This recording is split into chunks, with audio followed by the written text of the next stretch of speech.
Well, Jake Berry, we're ready to go, man. We're halfway through the regular season.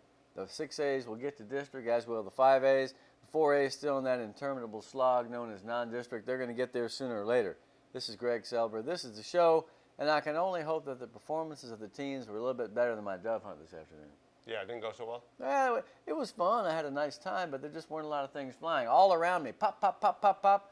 And I kept thinking I was going to get some residuals, but I didn't. All I did was sweat. Sounded like my Nicky Rowe game against Laredo United. Oh, man. Golly, there's some points put up in that Yeah, one. a tale of two halves, I guess. Well, Rowe is a good place to start, at least in the district that the Warriors compete in, which is 36A. 6A. Okay, I'll make that mistake. Let's talk about some games. La Jolla and Memorial. Whew, wow. Memorial averages 54 points a game. La Jolla scored 27 all season long. That could be a recipe for disaster. Talk me out of it. Well, the only way La Jolla scores in this game is if they score in the first half, because Memorial has been has allowed big plays in the first half, and they've really locked it down in the second half. They locked down Edinburgh North in the second half. Yeah, they did. You know, and their defense, it seems like it's taken them a half to make those adjustments, but at least they're making that adjustment. Well, I do know that they have talent. I expect that crew to play a little bit better, but again, like we talked about the other day, sometimes the pace of the game does not dictate good defense. I feel like they should be better. This would be a nice place for them to start. After, of course, the kid breaks the record. Congratulations to him. And did you get over there and see that? I was able to go there for the first half when my kids got sick. I had to run home. But it was incredible watching him. On one touchdown, he broke through the secondary, and he turned around because he thought there must have been a holding call or something, because he was looking around for flags or something like that. He honestly makes it look too easy. Well, it's indicative of this. Trevor Spates has now tapped out at the high school level. He's done everything he can do, except I'm talking about individually. There's a team thing left, obviously. He's ready, man. He's ready for the next level. It reminds me of the kids at Pan American that have written for the paper. They've taken all the classes. They've had an internship. They've succeeded. It's now time to move on, man. The guy is playing at another level. And I think the thing that I like most about him is that, he's worked hard every year. He hadn't just coasted on his talents. He's gotten bigger, faster, stronger. He's done everything they've asked him and more. He's had great support from his family and from the coaches, but he has worked his butt off, and I kind of wanted to say that because you could just tell from freshman to sophomore year. I'll never forget, I saw him at a track meet. The skinny kid, the Greyhound, all of a sudden was yoked up. I'm like, and he hasn't stopped yet. Yeah, and if you looked at him from last year to this year, he looked like he could be an athlete. You know how they term right, guys ATHL, come out. right? Yeah, but now he resembles a running back. I mean, he also looks like a safety. I don't know what Yeah. but running back. I mean, you watch him, and on one of the highlights, he lowers his head to meet the contact, and he didn't have to at the goal line. But I think he wanted to feel the contact. He hadn't felt it all game. Well, he's punishing people, man, Yeah. and he's proven that he's not just a speed back. He can run you over. Now, of course, it's going to get a lot more complicated at the college level. We all understand that, and I'm sure that the boy does himself. I feel like he'd be a great success. It's just been a pleasure having him down here for the last 4 years because, man, it's made the football season that we love all the better. Oh, yeah. And if you watch the games, I mean, you're going to see there's no showing off. There's no he's a good kid, hooting and man. hollering. Yeah. He's just playing the game the way it's supposed to be played. I think he was raised right. Okay, so La Jolla plays Memorial 4-0, number one team. It's going to take something special for La Jolla to do that. But, last year they pulled off some magic. We'll see what they do. Mission 1-3 at McAllen 1-3. A Thursday game. McAllen's played that brutal schedule. Mission got on the board. They did some great things against Edinburgh High. Yeah, they put up some points. I mean, 48 points, 49 points. When you're scoring 40-plus points, it doesn't matter who you're playing. That means a lot. And they struggled against Down in the North. They didn't look very, fluid against Down in the North.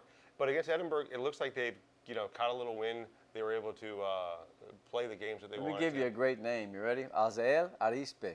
He's on the all-name team this year, along with Mohamed Mughrebi, who plays for La Feria. What do you think of them apples? Wow. I'm going to come up with some great names every week. They've got some kids on defense. This sophomore linebacker, De Leon, Esteban, I want to see him play because he's putting up some numbers. Mission will eventually be better because they always have good, aggressive kids. That's a big win for them. Now they play a McAllen team that I believe is very talented, but they haven't built any confidence yet because they've been getting whooped by way good teams. Yeah. That's tough, man. Yeah, I mean, their one win is against Edinburgh right now.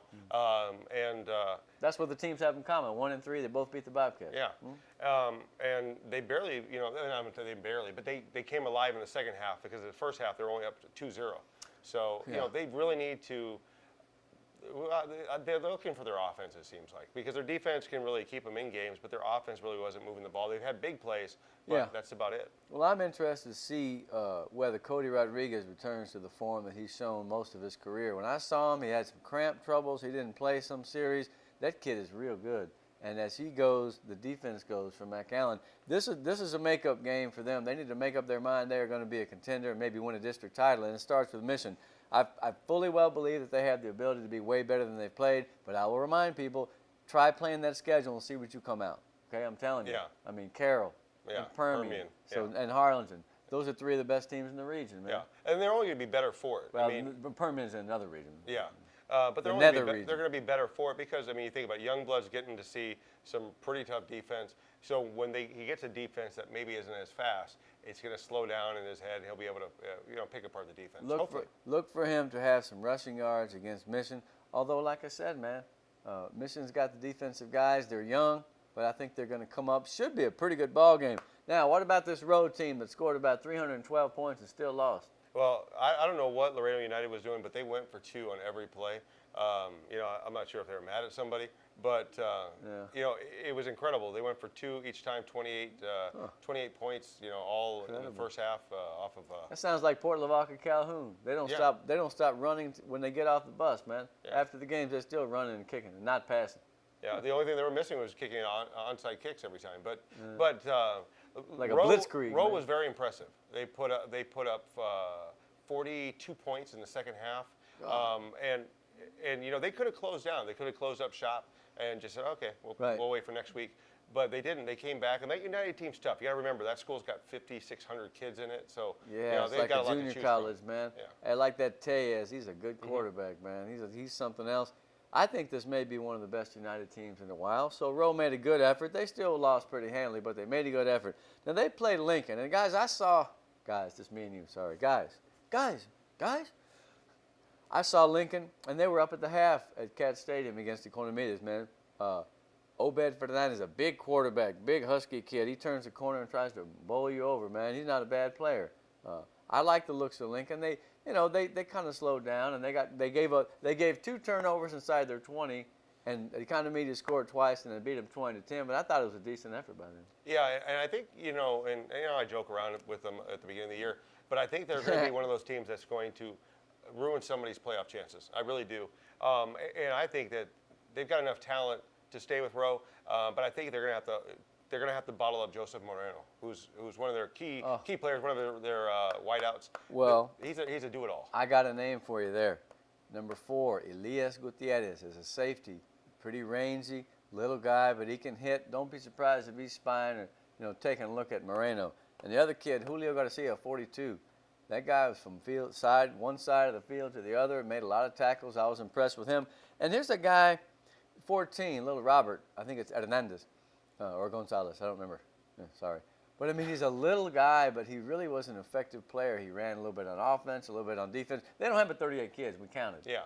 And you know what, though? I was not unimpressed. I mean, I felt like that was a decent ball club. And with a few breaks, Tommy Garcia, he could get an upset here, really. But they're going to have to score to keep up with Rowe because they hadn't scored. See, Rowe's thing was they had played better defense until the United game, but they hadn't scored as much. Now they broke out and scored 40-some points. So if they score like they usually do, a team like Lincoln that likes to move the ball slowly, methodically, they may have trouble keeping up. Yeah, I think so too.